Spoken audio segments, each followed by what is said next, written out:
पास स्वर कोकिला लता मंगेशकर थी और पाकिस्तान के पास मलिकाए तरन्नुम नूरजहां। भारत में ही जन्मी, पली बड़ी और गायिका बनने वाली नूरजहां बंटवारे के बाद पाकिस्तान चली गई। पाकिस्तान के सबसे बड़ी शख्सियतों में गिनी जाने वाली नूरजहां की गायकी और खूबसूरती दोनों के दीवाने दुनिया भर में थे। आज इन्हीं मलिकाए तरन्नुम की 22वीं पुण्यतिथि है। कहते हैं इनकी आवाज़ में बड़ी कशिश थी। 6 साल की उम्र से गाना शुरू कर दिया था। गाने में इनका शौक देखा तो फिर माता पिता ने संगीत की तालीम दिलवाई। नूरजहां भारतीय सिनेमा की शुरुआती स्टार रही। पंजाबी सिनेमा को स्थापित करने में इनका बड़ा हाथ रहा। फिर देश के 2 टुकड़े हुए और नूरजहां पाकिस्तान के हिस्से गई। नूरजहां की जिंदगी प्यार भरे गाने और गजलों से भरी थी। खुद वो भी कम आशिकाना नहीं थी। कहा जाता है कि उन्हें बदसूरत आदमियों को अपने सामने बैठाना भी नागवार था। अच्छी दिखने वाली लोगों से वह घिरना पसंद करती थी। 2 शादियां की, 6 बच्चों की मां बनी थी।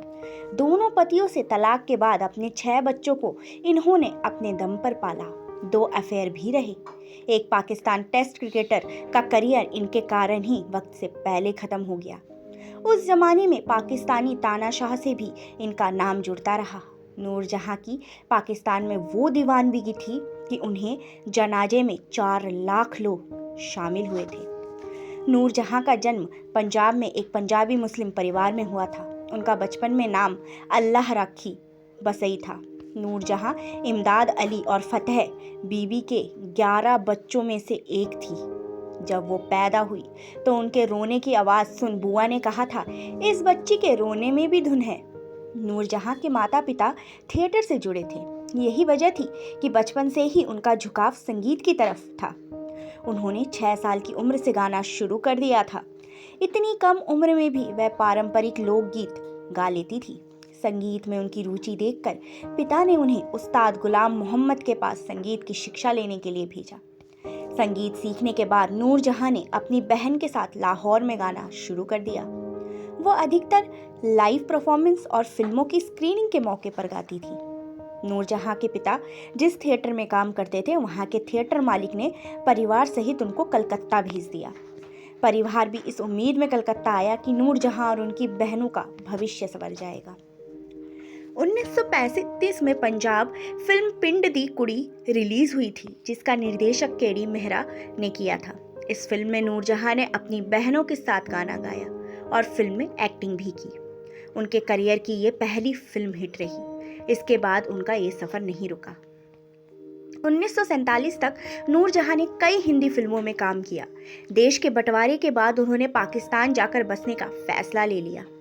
मुंबई छोड़कर वो परिवार समेत कराची जाकर बस गई। जहां जाने के बाद 3 साल बाद उन्होंने 1951 में रिलीज हुई फिल्म चनवे में काम किया। ये उनके करियर की पहली पाकिस्तानी फिल्म थी, जिसमें उन्होंने बतौर एक्टर और प्लेबैक सिंगर काम किया था। 1951 की ये हाई एस्टेट ग्रॉसिंग फिल्म रही। खास बात यह भी है कि इस फिल्म को उन्होंने शौकत हुसैन रिजवी के साथ मिलकर डायरेक्ट किया, जिस वजह से नूरजहां को पहली पाकिस्तानी डायरेक्टर का खिताब भी मिला। भारत में ही 1942 में नूरजहां ने शौकत हुसैन रिजवी के साथ शादी की। शादी के 11 साल बाद ही दोनों के रिश्तों में कड़वाहट शुरू हो गई।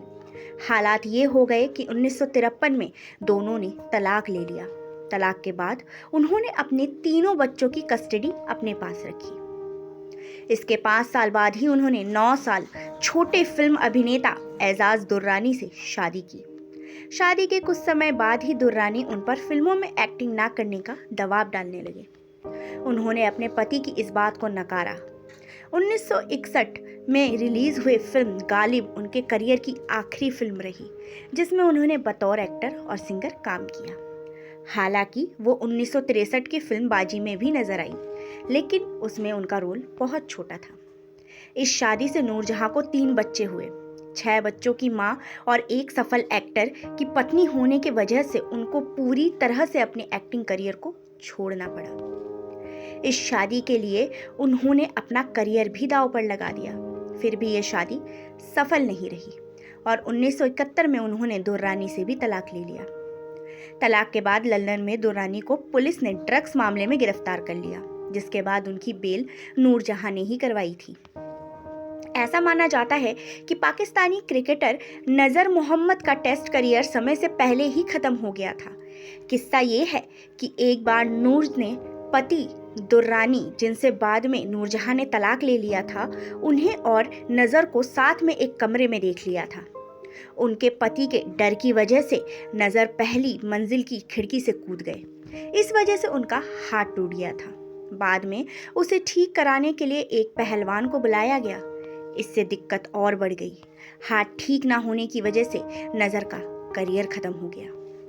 नूरजहां की फैन लिस्ट में पाकिस्तानी सेना के जनरल याह्या खान का नाम भी शामिल है, जो आगे चलकर पाकिस्तान के तानाशाह और तीसरे राष्ट्रपति बने थे।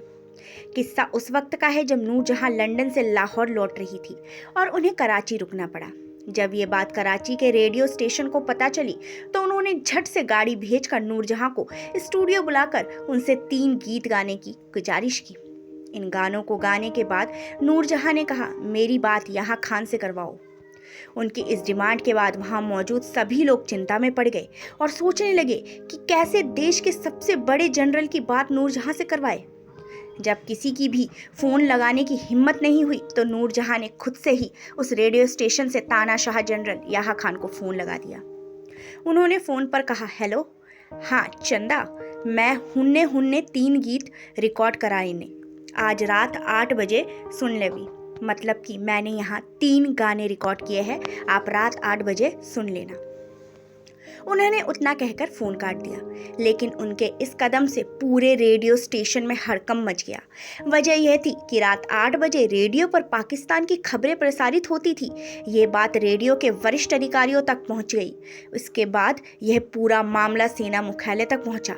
आखिर में यही फैसला लिया गया कि समाचार 8 बजे की प्रसारित होगी, लेकिन उसके ठीक बाद नूरजहां के गाने सुनाए जाएंगे।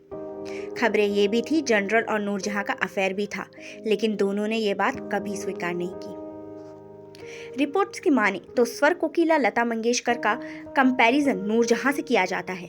कहा यह भी जाता है कि अगर पार्टीशन के दौरान नूरजहां पाकिस्तान नहीं जाती तो लता का सिंगिंग करियर इतनी ऊंचाई पर नहीं होता। हालांकि नूरजहां ने 14 साल की लता को देखकर ये बात कह दी थी कि यह एक दिन बहुत बड़ी सिंगर बनेंगी।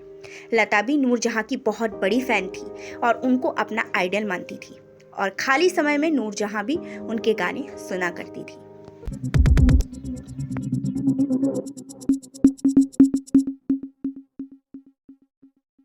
आप देख रहे हैं नित्य समय।